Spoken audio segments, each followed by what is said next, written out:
everyone, and welcome back to the CLSR. And I'm your host, the counselor. Just want to let you people know you can get a hold of me at TheCounselor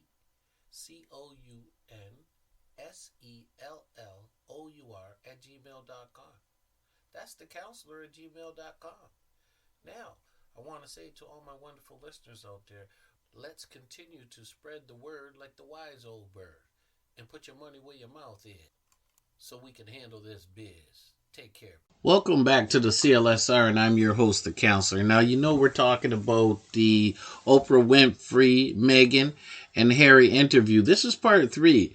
And see, a little time has gone by since part 2. And I do have to say, I was looking for some of the royalty response in relation to what Meghan had disclosed to Oprah Winfrey. And to be quite honest, it's been quite limited.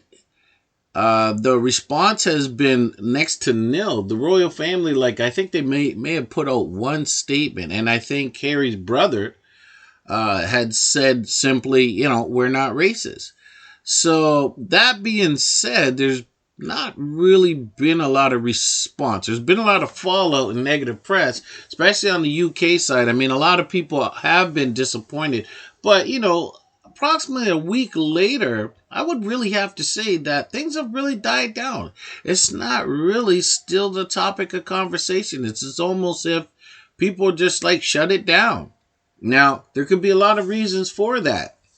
However, what really goes on now is up to the world. I mean, how they take this in. And from what I'm gathering with my information is that I don't think people really care that much. I think that her disclosure was quite shocking to many people, but it makes you wonder if it was just press. Is it something that people really care about? Are they responding to Meghan at all because they feel that it's unwarranted? Some people are saying, hey, that's the way the royal family is. Too bad for you. And I think that's the majority of people now. But then again, you have to look at it from a different lens, and you have to say, well, are people looking at it from their race? Oh, we're tired of hearing about race or discrimination, and not everything's discrimination, and let's dismiss that because that could be something that we seem to keep stumbling over. Well, there are a lot of issues out there. And I think when it rears its ugly head, people, what? They choose to what? They choose to bury their heads in the sand. They don't want to talk about it. They don't want to deal with it. I mean, why should I deal with it? Maybe it's not me. Maybe that's just the way it is. And it is quite possible that there are a lot of people out there saying that, what do you want me to do about it? It makes for news, but what could I really do about it? That's Meghan's problem. And really, how bad does she have it anyway? See, there are a number of people out there thinking that, well, she has her money, she has her connections, how bad do we feel for her?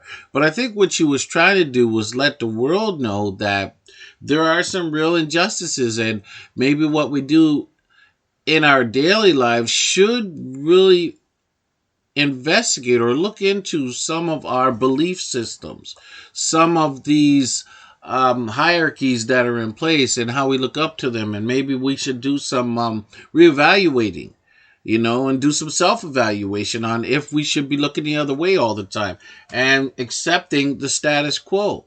Well, believe it or not, I think a lot of people are just not really, it was exciting, but I don't think they feel that it's something that they're going to take too far. Comments will be made. I mean, I think I heard of some Commonwealth countries stating that they were considering maybe boycotting some of the royal family on some of their excursions into their country. But other than that, that was slight. You don't really hear about it that much right now. And it's only been a week. So what is really going to happen with the royal family? And I think that's what we're talking about now. What is going to happen with Meghan and Harry despite this situation? Obviously, the royal family has their work to do, and I don't think they care because they're we've been doing this thing for hundreds of years. We run our thing the way we want to. That's how it's been. That's how it's going to be. Now, Meghan and Harry, you guys got something else to figure out because there's no entity in the United States is going to make the royal family change. Besides, you heard what Meghan said. She said that the royal family and social media, they have meetings together. They have parties. They support each other. It's almost like you scratch my back and I scratch yours. And that's just the way it is. People got to accept it. So what do we make of what's going to happen with Meghan and Harry? Well, I can say they're going to be commoners. And like commoners, we got to treat them like commoners. And they're going to have to deal the way commoners deal. Now, mind you, yes, they have a little bit more money and a little bit more influence than the rest of us. But they're going to have to move on with their lives. I think that there are people that were shocked, but it seems so short-lived that it doesn't seem like anyone's really going to do anything or whatever is going to happen already happened. So I think like they have to go on and live good lives without maybe a good family. Sometimes you have to do that. I know there are people out there that have great families or horrible families. But sometimes, despite your family, you have to live a good life, even without a good family or a family that doesn't agree with you. See, sometimes I told you, you get into relationships and you marry your partner. It doesn't mean the family's in on it, right? Let's say if you're of a different race or a different culture and you fall in love with someone. It doesn't necessarily mean that the family who, let's say you have a sibling who's of the same race and culture and ethnicity, it doesn't mean that they have to buy into what you're accepting. And I think that the world is like, everybody has to buy into it. It doesn't necessarily mean that. And in truth, it's not like that at all. They chose who they chose, and that's who they prefer. So there are going to be differences. There's going to be bias against ones that are doing the interracial or the cultural or, you know what I mean? Like, there's people that are just going to object to it, not like it. But you have to live your lives. If you're in it for love, you got to love who you love. You got to learn to have a good relationship. And I know it's not always easy. Sometimes it's challenging. Sometimes you have to get away from that family to live a good life, to love the person that you love. It's sad, but it's true. Sometimes you definitely got to stand up. But sometimes the forces are so great that, all it does is bring you down and bring your children down. And, you start trying to break through that ceiling of oppression, and it becomes a struggle because it's in your face every day. Well, you can have a good life. See, you can't choose your family, but you can decide how your family members will impact your life. To make a good life without family support, you will want to expand your circle of friends and acquaintances. Keep yourself busy by joining local clubs and learning new activities. Spend less time with negative people in general, including your family, and set boundaries regardless of some of their behaviors. Right? Whether they will accept you or they won't accept you. You have to set your boundaries and you have to create supportive social circles. Place your trust in friends. After you've been hurt by those close to you, it is important to recognize that other people out there do not have positive, good traits. Take a moment and think about times that people have been there for you. Maybe write these down and revisit them to start to restore trust in people. Then look for friends who share your common interests and who will support you in achieving your life goals. See, it's okay to tell your friends after you get to know them a bit that you are weary about trusting people. And if your friends or significant others ask to meet your relatives, you might just say, I'm not sure if that's a good idea, and when we have more time, I will tell you why. And if you live at home with family, make plans to meet your friends elsewhere. This will keep some distance between the two groups as well. Or you can always just chat with your friends online and blow off some steam that way too. Plan nights out on the town with your partner, Go have fun, doing new activities as a group. These experiences will bond you all together and will give you more things to talk about in your downtime. If your friends are busy, feel free to go out to dinner or a movie yourself. Enjoying one's own company is important as well. If you came from a large family and are used to being surrounded by people, it may be a good idea to force yourself to do some activities solo. This will build your confidence and demonstrate that you can handle almost anything on your own. Plan some one-on-one or small group activities as well, such as meeting a friend for coffee or going for a walk together. These activities are quieter and more focused on conversation. This can help build and strengthen relationships by promoting and sharing and helping you assess if this is someone you can trust. Accept invitations. If a friend asks you to do an activity or take a class with them, just say yes, right? It's okay. Show that you are available for the good times, and this will make them more likely to confide in you when situations are difficult as well. Also, saying yes will help you stay on their radar as someone to call when they want to hang out with or do something fun. Reinforce them reaching out to you by saying yes. If you can't make it, be sure to reschedule the activity. In the same conversation, let them know you mean it, right? Be sincere. And if this means that you may be able to rely on them as a confident and an emotional resource, let it be. And be sure to reciprocate. If you are invited out, try to find some way that you can issue an invitation to that person as well. Maybe invite them to try out a new restaurant with you, or perhaps go on a shopping adventure together. Staying busy will help your mind, right? It'll just help you get off that negative situation that you might have encountered elsewhere. Join hobby-focused clubs. If you live with your family and are in school, participating in clubs will give you an excuse to spend some positive time away from home. And once you are out of school, it is up to you to find ways to socialize and expand your social circle beyond your family. Look online for groups of people in your area who get together to pursue common interests or hobbies.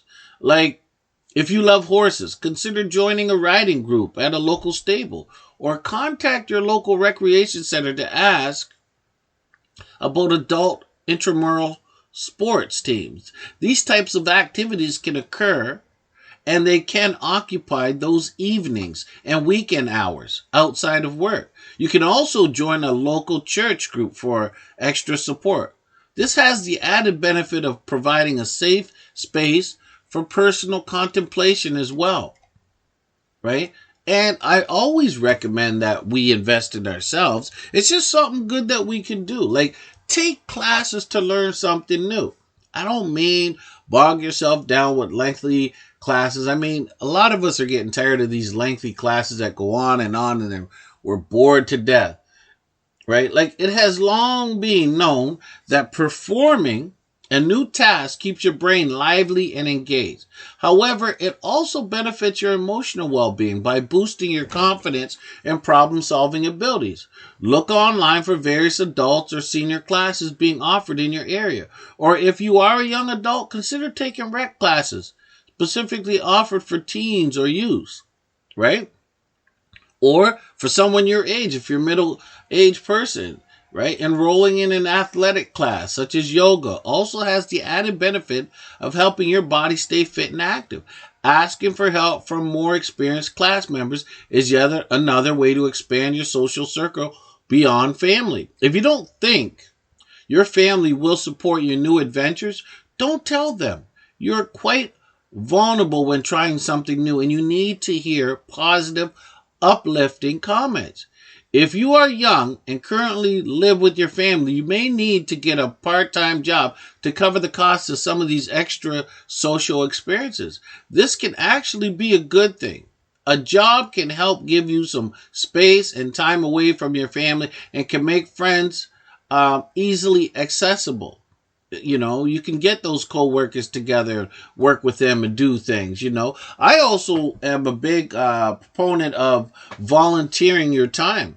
There are so many agencies and individuals out there that might need your support. You know, this will help you to see that everyone at one time or another faces difficult circumstances. You may also find a new passion while volunteering, such as cooking or painting. right? Let's say if you're trying to get into a job and, there's no positions left, but, if you want to volunteer, it could be firefighting, it could be nursing, it could be personal support worker, it could be teaching. Like, change it, switch it up, get out of your comfort zone, right? And if you want to find some of these volunteer positions or opportunities, go online, right? Contact the agencies directly. Be aware that volunteering with certain groups, such as persons affected by family violence, may hit too close to home for you at this point. So instead, looking for a volunteering activity that will uplift that mood that you have, while also it'll help you. So don't go too close to the fire. You know what I mean? Don't, like, if you're dealing with a lot of family stress, don't go in there where you're going to be doing that addiction counseling or relationship counseling. Sometimes we want to do good things, but we don't know really how to go about doing it. So we just dive in deep. No, be careful. Okay, because you can bring yourself into something deeper, like a deeper sadness or depression, because you want to go out there and do so. Oh, I want to help people. You hear those people. Oh, I just want to help those people. Well, it's nice to help people, but it's another thing to know how to help them. But I strongly believe you got to help yourself. You got to be on solid ground. And if you're having negative experience, you want to counterbalance that with positive experiences, right? Like if you're having family issues, a lot of people go, well, you know what? I have family issues, so I need to talk to someone as well that has family issues.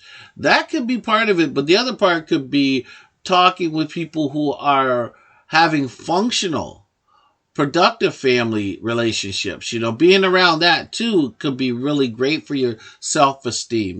Going and getting involved with people who, friends and positive people who are doing great things out there, and then forming relationships with, and then seeing how their family is accepting. Sometimes your own family could be a challenge when it comes to accepting.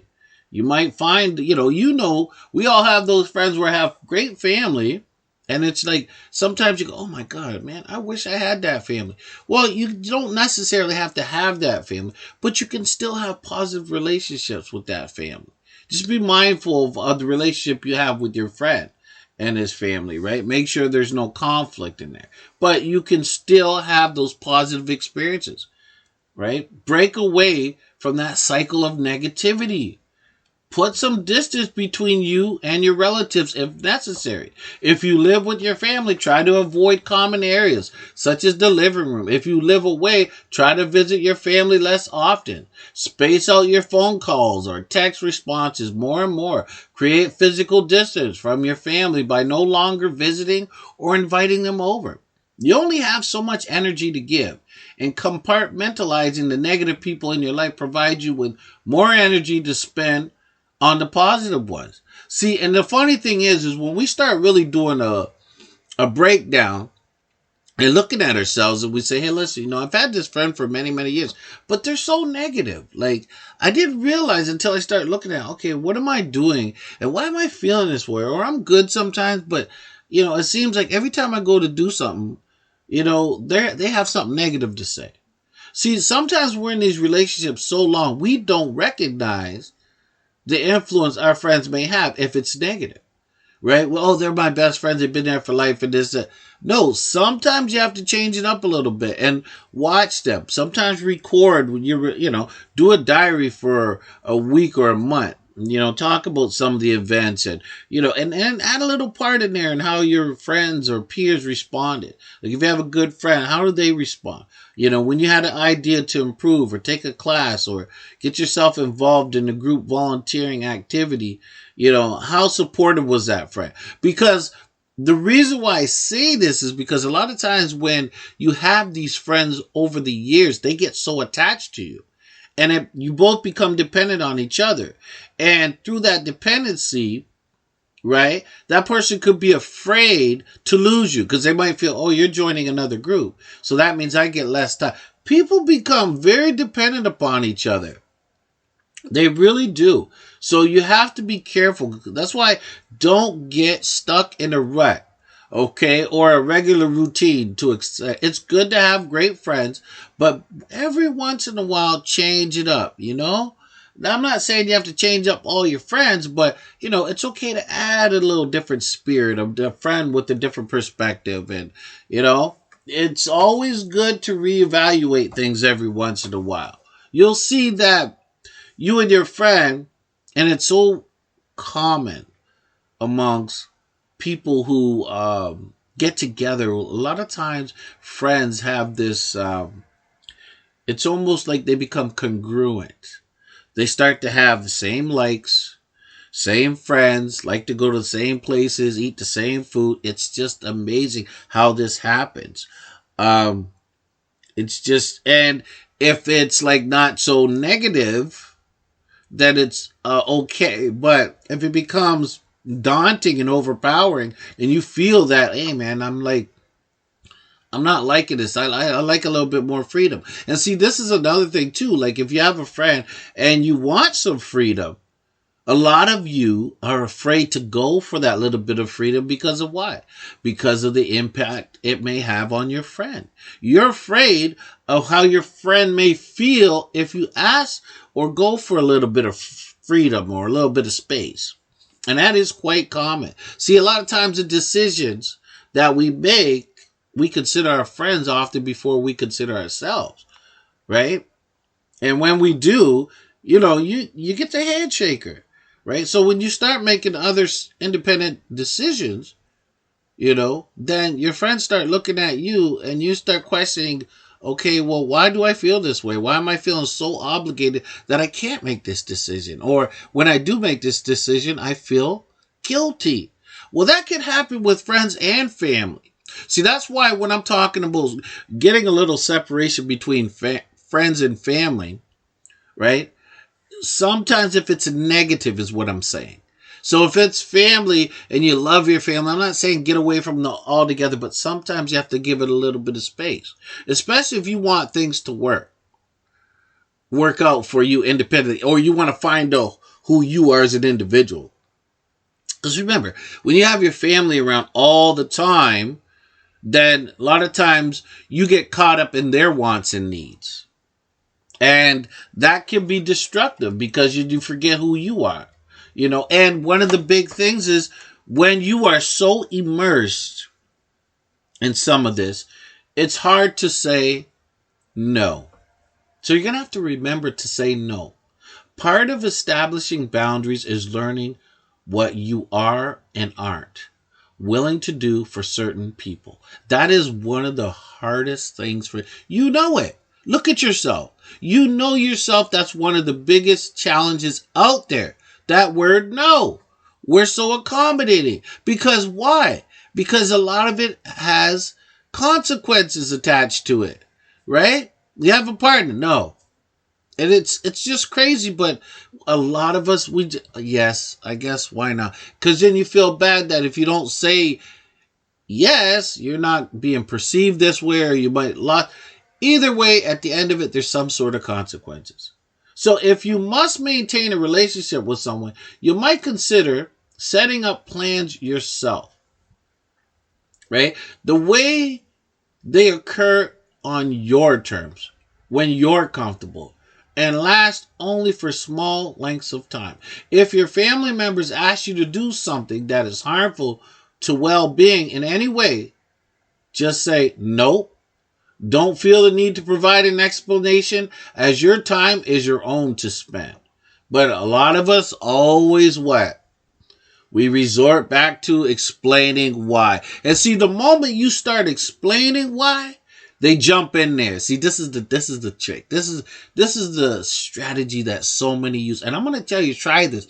It doesn't matter what. When you're negotiating, you're in a conversation, you're having a request. Whenever you start with the conversation with someone and you put the word no in there, right? That's cool. They don't like it. And we're good with that. But then once you start explaining, in detail, and a lot of times you see them hit you with the why, right? Just to prompt that. You be saying, no, don't want to do that.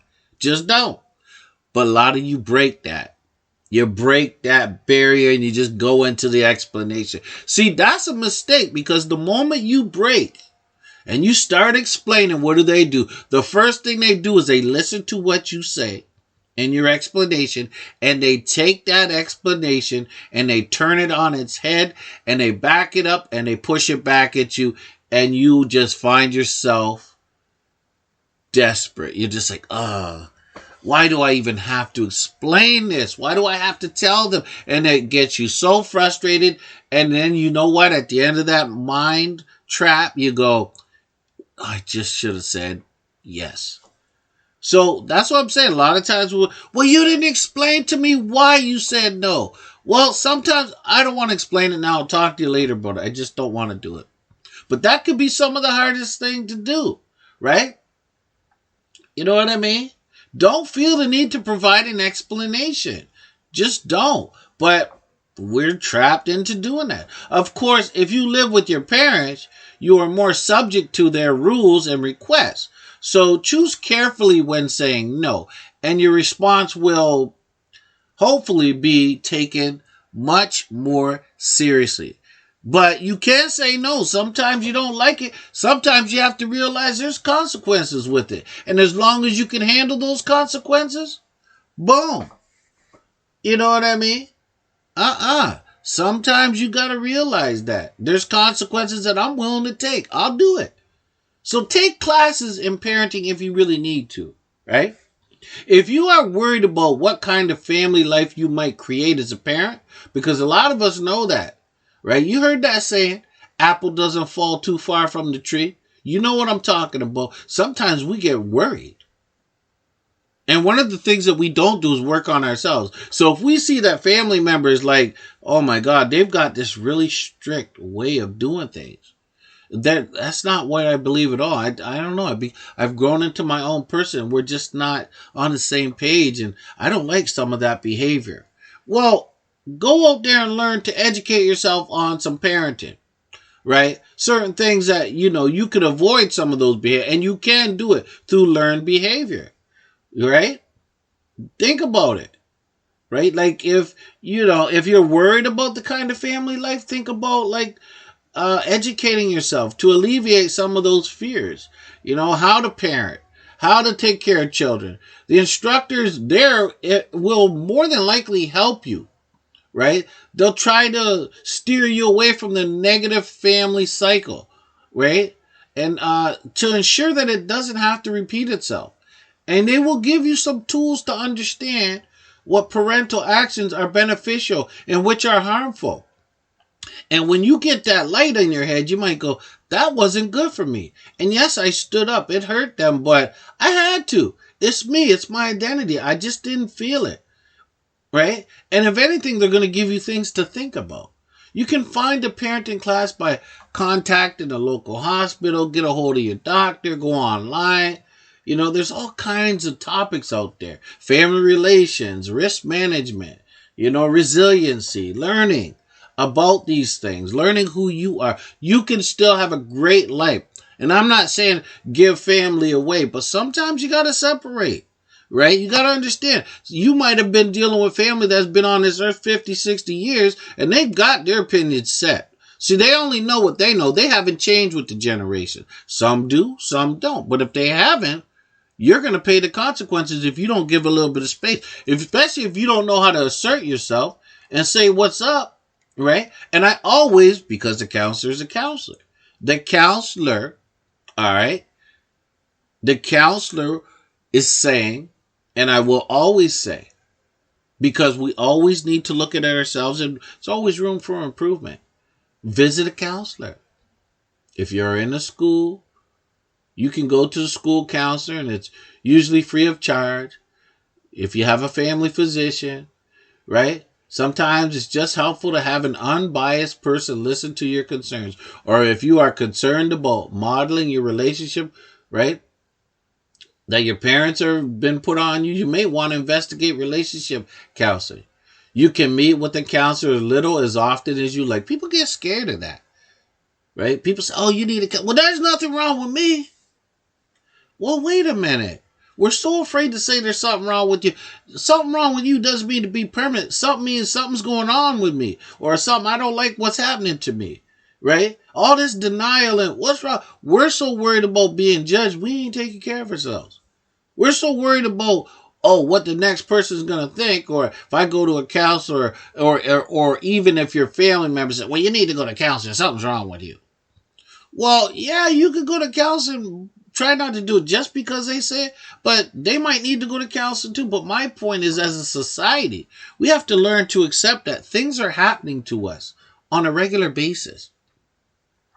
And we need to adjust to it. Now, does one strategy or method work? No. You might have to take it to the next level to figure out what works for you. If you catch a disease, you might have to go around the world figuring out, what can I do? Like, there's all kinds of solutions and remedies. And I think when we're in one place, we get bogged down in thinking, oh, it's this or that. And some of the people out there will realize that, you know what? Sometimes it takes your courage to get out there to start working with others in different environments and figuring things out and realizing that, we are vulnerable people, all of us, at points throughout our life. Things happen. And sometimes talking about them, and sometimes, having these unbiased opinions are going to help us work through it. I didn't say you got to cure it. You got to work through it. But you got to do it. It takes work. So I want you to realize that, right? Discussing your family history with the counselor will show you that it is not your fault that you have a negative or problematic situation that you're dealing with, or these relatives are negative. You are only responsible for your choices and your actions, but that's not what they're making you feel. There are also lots of great books on this subject that can help you learn how to set and maintain boundaries and have healthier relationships. You can also join support groups. They're out there. And if it doesn't work the first time, go to another one, right? You got to care for your well-being. Your emotional well-being is key. You got to take care of yourself. Stay busy around holidays. Special events and dates such as anniversaries and holidays can be very difficult and emotional if you are separated from your family, either by distance or emotion. So you got to keep yourself in a positive state of mind during these times. It may be helpful to take on extra hours at work or maintain a full schedule or social activities. Being busy will remind you that you are a productive person with a good life. Taking it easy too every once in a while.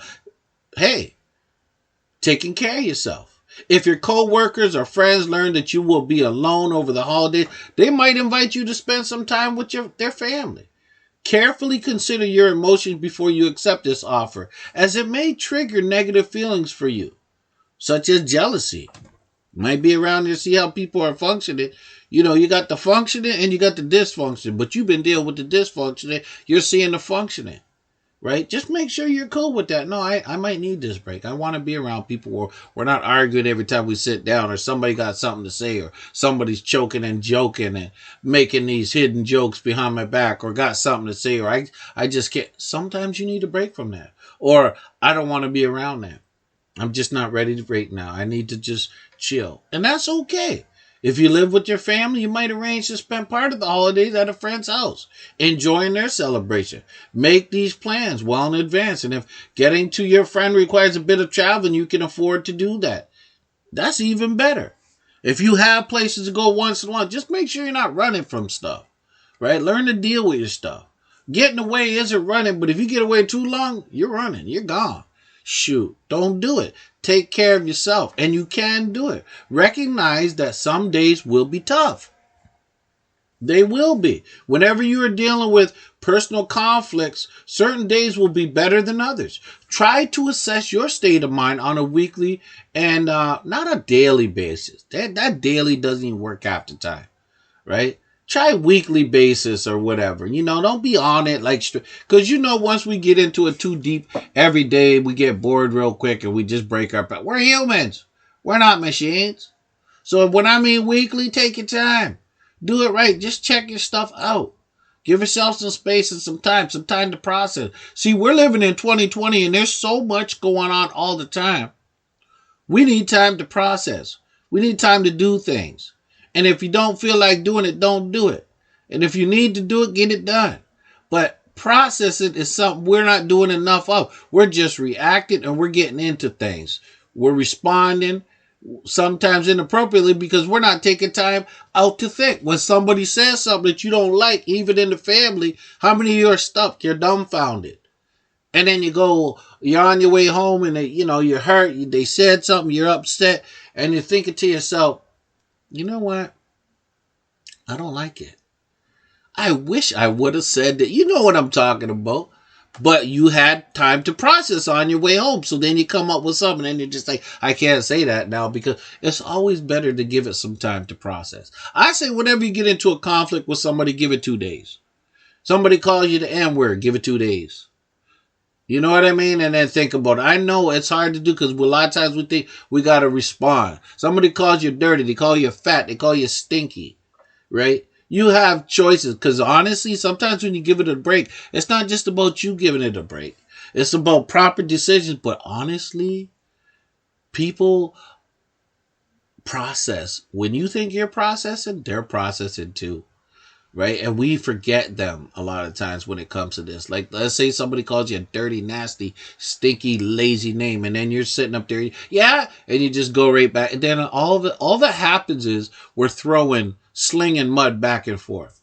And you're just responding, and then it just gets dragged on, and we just can't find common ground. However, if you try the other, and I know people go, it's impossible to do. No, it's not. Not if you practice, right? But sometimes if you give it that space, that person processes too. Well, they might be angry for a day, but a lot of times people process. You're up there processing, you could think, you know what? I'll respond to that. But hey, I need 2 days. This is my rule. And this is just between you and me. This is my 2-day rule. Somebody says something nasty, just say, oh, you don't need it. 2-day rule. And this applies more than just in your social emotional well-being. This applies even when it comes to shopping. Right? Because there's a strategy out there. I ain't going to get too much into it, right? What is that? FOMO? Fear of missing out. We're all trapped into it. You guys are a bunch of suckers out there buying stuff as soon as you see it. No. Be patient. Give it 2 days. I bet you $10, 80% of you will go, I don't even really need that. Or if I lost it, it always comes back again. People, we're producing more things out there that you care to believe. But when it comes to decision making, take your time and process. And let that person process too. Because sometimes if you ain't responding, it says a lot. See, sometimes not saying something says so much. You know, that person that might not like themselves. They might get angry with the whole situation, right? But sometimes you don't want to give it to them. And you can see people hurting. I don't care. And then 2 days later, you might be like, I ain't got nothing to say to you. I'm through. You know, I got over it. I thought about it. And you know what? When I really think about what was really said, there's no need to respond. I see how you feel. And maybe I could see right now that we're not going to meet. Or I'm going to need more time. But always give it 2 days. That's my 2-day thing. See, the counselor is, man, I love talking to my people out there. And even my Belgian people out there. I want you to give yourself a pat on the back. I appreciate it. I appreciate my Americans. I appreciate all my listeners out there from around the world. You got to tell your friends. You got to let yourself know that, you know what, we're here to support each other. And you know, we got some ways to go. Forget just COVID-19. It's here. But we need to be dealing with all these different things. And that's what the counselor's here to do. Work with, make us better. Make us appreciate and love one another, regardless of race and gender. I even want to talk about what happened with this church thing. We're going to get into it. People are going to not like it, but I can't worry about everything. The church that just talked about the same sex in the church said, we're not doing it. We're not doing it. This is one of the top organizations in the world. One of the. They said, we're not doing it. We're not going to recognize same-sex couples as getting married. Meanwhile, they've been doing it for 20 years. All of a sudden, somebody woke up and said, we're not doing it. See, this is what I'm talking about. We'll talk about that later, but I do want you to understand that you're going to have your good and bad days, and I don't want you to beat yourself up if you feel down one day. Honor your sadness that day by journaling about it. Write about it. Allow yourself to cry. You see my podcast on Cry. Talk to a trusted friend. Talk to an untrusted friend, a counselor, somebody, right? Understand you're going to have your good days. When you think that your life has got to be good all the time, soon as it changes, you start falling apart. No, pull it back together. You're going to have your good days and your bad days. It's like suicide. A lot of people who are feeling suicidal, they're just like in their rut. And they don't see life as changing. 80% of the time, it's like it's a cycle, goes up and down. So it could be temporary. Sometimes it's not, and it's serious. But I'm saying a lot of times, you know what I mean? You'll go in and out, but they don't see it that way. They just see it. This is my life. This is it. Heavy duty stuff. But there's a whole podcast that I have on suicide I need you to think about. But when it comes to your bad days, just understand that you're going to have some. And sometimes you're going to need to cry. Sometimes you're going to need to talk to a friend, right? Sometimes. And sometimes it doesn't even need to be a friend. Sometimes it's a co-worker that maybe you haven't spoke to and you're just sitting there. They see sometimes you got to give yourself a break. Everybody said, put on a happy face. Sometimes you got to be genuine. Say, I'm not just having a great day. I'm not feeling that great. Sometimes you don't want to talk about it. That's okay. All right. And if you have people that don't want to, don't force them. It may also be helpful to tell your friends when you are having this bad day. They may spring into action to lift you out of their funk, right? They might just say, hey, let's go do something. And they might provide a positive distraction. Make sure to return this favor when you have the opportunity to do so. If you're in school, keep a close eye on your participation grades. You know what I mean? If you're dealing with people that care about you and you have somebody in your life, express, hey, my day's not that great. I'm just not having a great day. Sometimes I can't explain why. But I realize I'm going to have some good ones and some bad ones. That's life. You're going to have the good ones and the bad ones, right? Just pay attention. Pay attention to healthy ways of interacting. If you're being surrounded by dysfunction and negativity your entire life, you may need to take a bit of time to observe and understand positive and supportive ways of treating people. A lot of these people that come at you negatively, they're coming at you because they got it somewhere. There's something inside them that's not feeling good. Or they've done some things in their life haven't been happy with, and they can't forgive themselves, so they're coming at you negative. And what's the first thing we do? We judge them for, that person's so negative. Get away from me. That person's so negative. And we talk bad about them. But we don't understand they're hurt. They got there somewhere. Sometimes they need love, but they need a lot of understanding and patience. Right? When the child's hurt, right? Or adults hurt. Sometimes they come from negative places. But you can only help them get through it, right? If you're patient and you're caring and you understand. I ain't trying to say change their life. Trying to take over their responsibilities. No. But sometimes patience and understanding and talking to people helps. Right? Be patient with yourself and expect to make a few errors on your way. Like you may want to figure out when it is appropriate to say thank you for something and how to best express that sentiment. Do you write out a full card or simply send a brief text message? You will need to experiment to find out what it is that's comfortable for you. Understand those healthy interactions. That's what you need to do. That's what you can work on, right? Identify positive role models. Get it in your life that you understand. See, role models are important, but a lot of times we don't want to go out of our comfort zone, right? But are there positive role models? If you are a young adult, look around you to find other people who you can respect and follow. You don't always have to charge and lead the way. Everybody talks about leadership. You need to do this to be a leader. Sometimes you just need to be a participant. You hear these people out there, get more money, do more of this, do that. Sometimes you just need to be involved. One of the biggest things out there in this world is loneliness. That's what it is. It's loneliness. Never mind trying to be the top of the hill. We got to have more money. Yes, we all know that. But it's the quality of life that counts. And yes, money can help, but it's not everybody's got that to look at. And that's not what everybody is worried about. Some people got money and it still ain't working for them. But positive people, having those people around you is so important. I don't care what they look like. I don't care what gender they are. Stop judging. Transgender, gender, bi, all these things that people are crying about and complaining about. We're people. Damn it bothers me so much when people forget that we're people. Let's just take the hats off and stop judging people for 5 minutes, right? Because of what everybody else thinks. You done had a good friend there. And you can't, oh, well, the world is a tough place. One of the hardest things to do is be real and genuine to yourself. Just to care. And I know there's a hurtful world out there. But if we keep pushing on and keep pushing through and we push back with some of these rules, we are going to make it because we are here to stay. We're human beings. We're here to stay. No, some are going to come and go, but we're here to stay. Stay strong. Work together. Find people of likeness if you have to. But remember, we can't all be accepted. Man, if it's not one thing, it's another. But try to find positive role models in your life, right? People trying to get you to change how you feel and who you are to fit certain standards and accept it. Oh, yeah, there's some people out there. And if you look at the world, like, I can't just talk about religion, and that's just one part of it. Like, when I talk about religions, I can't lump everything all into one basket.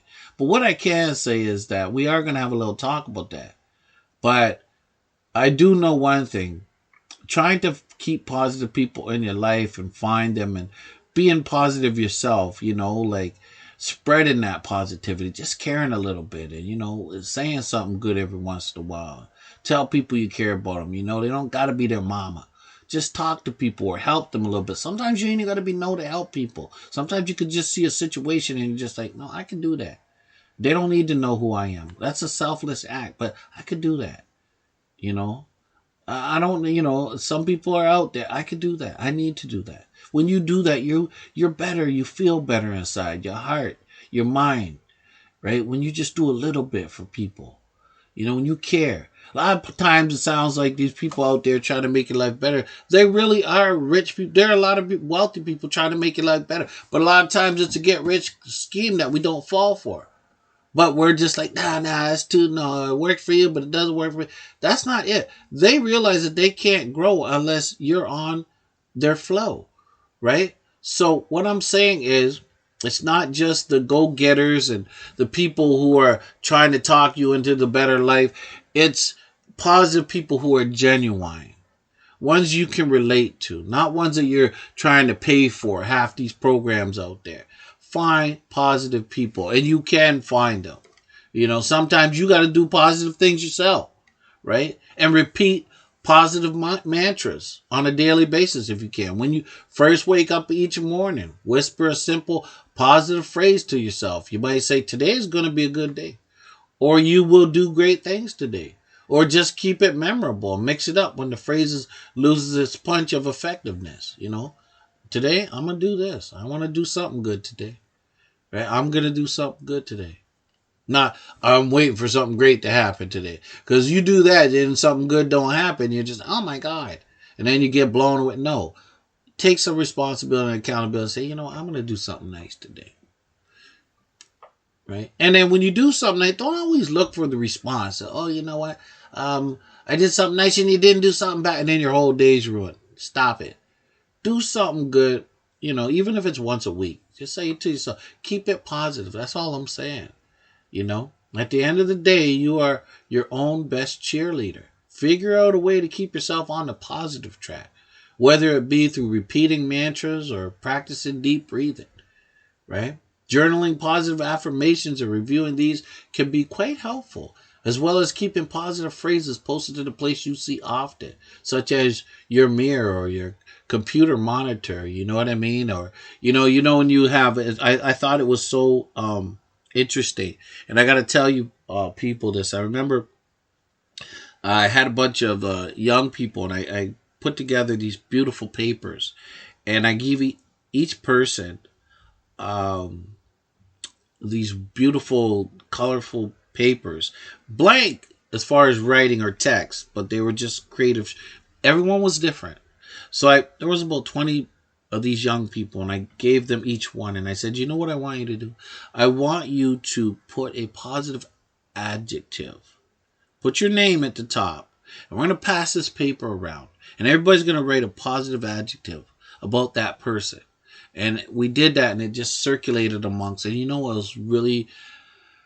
it was just something that just made me realize and believe that people are inherently good is that there was someone years later that said, you know what, I had that paper up and they didn't sign their name to it, but I knew they contributed to it, and there was a lot of positive on there. And they said, you know, when I had my down days, I had this thing. I always posted it, and throughout the years, they said it was something that they reflected on, and it helped them.